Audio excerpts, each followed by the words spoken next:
In this video, I'll show you how to fix Discord when it's stuck on the starting or checking for updates screen. First, make sure Discord is completely closed. Press Ctrl, Shift, and Escape to open Task Manager. Look for any Discord processes. Right-click them and select End Task.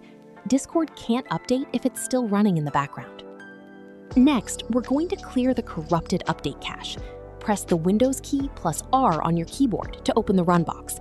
Type in %local AppData % and hit Enter. Find the Discord folder, right-click it, and delete it. Don't worry, this won't delete your messages. It just removes the temporary update files.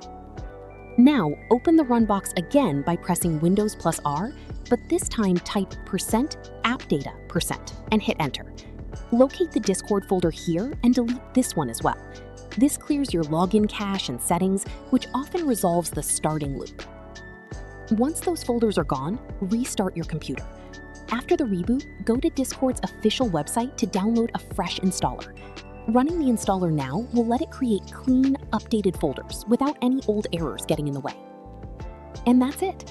Your Discord should now launch and update perfectly. If this fixed your problem, please leave a like and subscribe for more quick Discord troubleshooting. Thanks for watching.